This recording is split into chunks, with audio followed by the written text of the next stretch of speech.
Hero zero call एक gambling है या फिर एक कॉन्सेप्ट? आपको क्या लगता है? इससे पहले कभी आपने हीरो जीरो कॉल में काम किया है? क्या आपने हीरो जीरो कॉल में कभी प्रॉफिट बनाया है? अगर हाँ आपने प्रॉफिट बनाया है तो कमेंट करके बताएं कि आपने क्या अलग किया जिससे आपको प्रॉफिट मिला। अगर आप नहीं प्रॉफिट बना पा रहे हैं तो भी आप कमेंट करके बताएं कि क्यों नहीं आप प्रॉफिट बना पा रहे हैं। जो लोग प्रॉफिट बना रहे हैं उनके लिए भी इस वीडियो में इंपॉर्टेंट कॉन्सेप्ट है जो अभी तक वो नहीं समझ पा रहे होंगे। जो लोग प्रॉफिट नहीं बना पा रहे हैं उनके लिए तो ये वीडियो है ही। सो प्लीज लास्ट तक बने रहें। अब हम लोग पहले हीरो जीरो कॉल का एक प्रैक्टिकल एग्जाम्पल के थ्रू समझने की कोशिश करते हैं कि हीरो जीरो कॉल आखिर है क्या।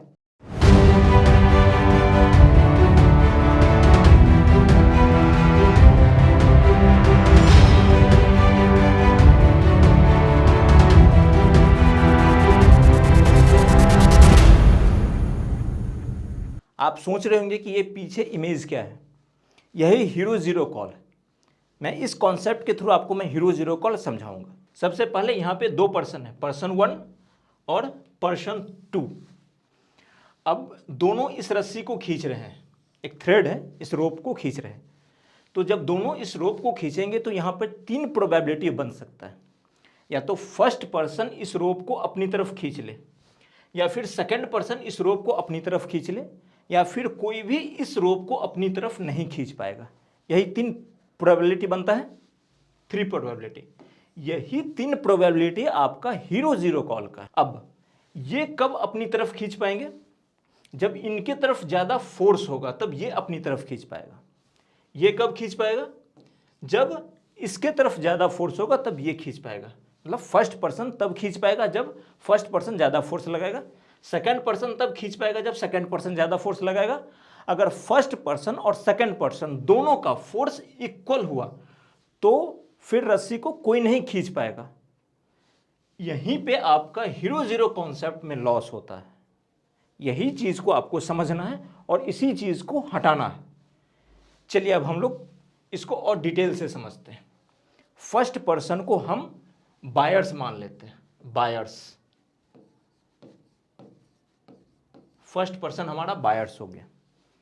हम सेकंड पर्सन को सेलर्स ले लेते हैं, सेकंड पर्सन हमारा सेलर्स हो गया। अब बायर्स के फेवर में क्या होता है, हम राइटर्स के नजरिए से देखेंगे। बायर्स के फेवर में क्या होता है? Put, put option. सेलर्स के फेवर में क्या होता है? Call option. मीन्स अगर किसी भी पार्टिकुलर टाइम पे या किसी भी पार्टिकुलर स्ट्राइक प्राइस पे पुट ऑप्शन ज्यादा है या पुट ऑप्शन में ओपन इंटरेस्ट ज्यादा है बनिस्पत की कॉल के, तो प्राइस में मूवमेंट आएगा और प्राइस हमारा ऊपर जाएगा। ओके। सेकंड, किसी भी पार्टिकुलर टाइम पे या किसी भी पार्टिकुलर स्ट्राइक प्राइस पे अगर कॉल के तरफ ओपन इंटरेस्ट ज्यादा है तो प्राइस वहां से नीचे आएगा। हीरो जीरो कॉल में क्या चाहिए? Moment, volatility. वहीं से हीरो जीरो कॉल में प्रॉफिट जनरेट होता है। अगर किसी भी पार्टिकुलर टाइम पे या किसी भी पार्टिकुलर स्ट्राइक प्राइस पे put open interest equal to call open interest, मतलब प्राइस इसी रेंज के बीच में सैंडविच बन के रह जाएगा। अब आप लोग मल्टीपल टाइम्स देखते होंगे या मल्टीपल एक्सपायरी देखते होंगे कि प्राइस एक रेंज में ही मूव कर जाता है। क्यों? ये एक रीजन है। और अगर आप अपने ट्रेडिंग से इस रीजन को हटा देंगे तो फिर आप हीरो जीरो कॉल में अपने एक्यूरेसी रेट को इंक्रीज कर सकते हैं। तो क्या समझ में आया कि हीरो जीरो एक कॉन्सेप्ट है या फिर गैम्बलिंग है? आप डेफिनेटली आप जरूर कमेंट करके बताएं। अब चलिए हम लोग ऑप्शन चेन पे चलते हैं और वहां पे हम लोग डिटेल से समझते हैं। अब हम लोग दोबारा ऑप्शन चेन पे आ गए। ये निफ्टी का ऑप्शन चेन है, आप यहाँ पे चेक कर सकते हो। निफ्टी का ऑप्शन चेन है, इस तरफ कॉल है, यहाँ निफ्टी का इस तरफ कॉल है और इस तरफ पुट है। आपको याद होगा हमने इससे पहले एग्जाम्पल में क्या लिया था? 2 पर्सन था, एक बायर्स था और एक सेलर्स था। तो हमने बायर्स के लिए क्या लिया था? पुट। तो हम पुट को क्या ले लेते हैं? बायर्स। और कॉल क्या था हमारा? सेलर्स। मतलब कॉल हमारा क्या था?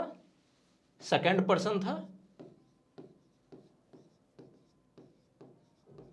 सेकंड पर्सन, और ये था हमारा फर्स्ट पर्सन।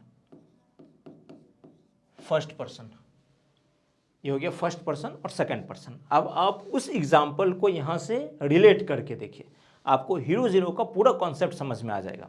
हम लोग 18,000 के स्ट्राइक प्राइस पे चेक करते हैं।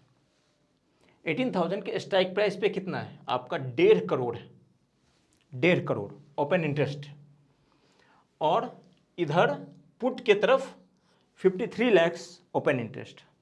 तो फोर्स किसके तरफ ज़्यादा है, बायर्स या फिर सेलर्स? फोर्स आपका कॉल राइटर्स के तरफ है। तो क्या होगा यहाँ से, प्राइस अगर इस लेवल पे आता है, अभी प्राइस आपका नीचे है, प्राइस नीचे से इस लेवल पे आता है, तो इस लेवल को प्राइस रेसिस्टेंस के रूप में ट्रीट करेगा और यहाँ से प्राइस नीचे आएगा। तो ये जो पार्टिकुलर पॉइंट हुआ 18,000, ये हमारा एक हीरो जीरो लेवल हुआ। अब दूसरा एग्जाम्पल देख, हम 17,800 के लेवल पे देखते हैं। 17,800 के लेवल पे इधर आपका 42 लाख है और इधर आपका 78 लाख है ओपन इंटरेस्ट। तो किस तरफ ओपन इंटरेस्ट ज़्यादा है आपका? पुट के तरफ ओपन इंटरेस्ट ज़्यादा है। तो प्राइस अगर ऊपर से नीचे आता है और इस लेवल पे आता है, तो यहाँ से ऊपर जाने का ज़्यादा चांस है। तो ये पॉइंट भी हमारा हीरो जीरो कॉल बना। मतलब कि एक तरफ और दूसरे तरफ के ओपन इंटरेस्ट में मिनिमम 2x का डिफरेंस होना चाहिए। 2x, 2 टाइम्स का डिफरेंस होना चाहिए।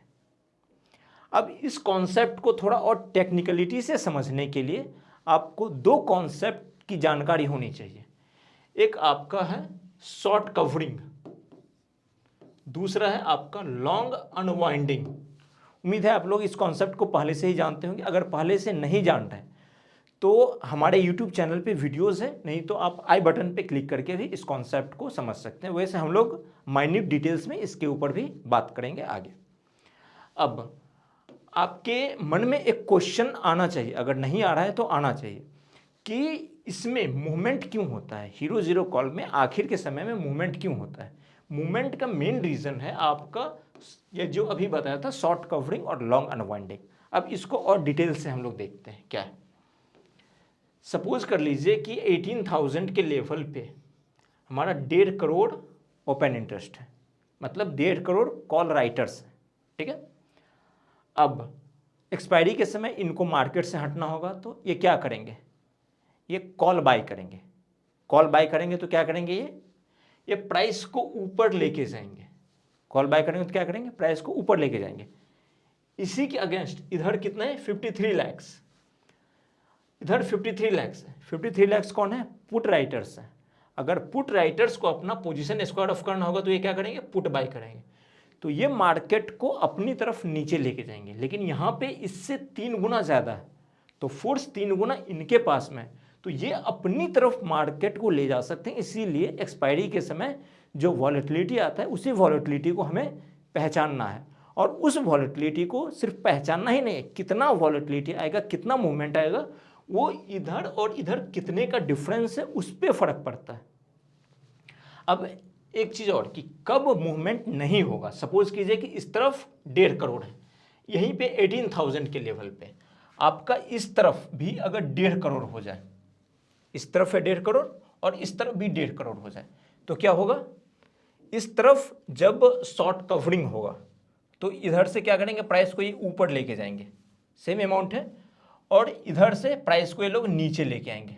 दोनों की तरफ क्वांटिटी ज़्यादा है, तो क्या होगा? जिधर इतना फोर्स इधर लग रहा है, सेम अमाउंट का फोर्स इधर लग रहा है, मीन्स प्राइस इसी आसपास में 50-60 पॉइंट 70 पॉइंट के आसपास में सैंडविच बन के रह जाएगा, ना ही ऊपर जा पाएगा ना ही नीचे जा पाएगा, और प्राइस वहीं पर डाई डाउन कर जाएगा। और हीरो जीरो कॉल में जो मेन नुकसान होता है वो इसी रीज़न के कारण होता है।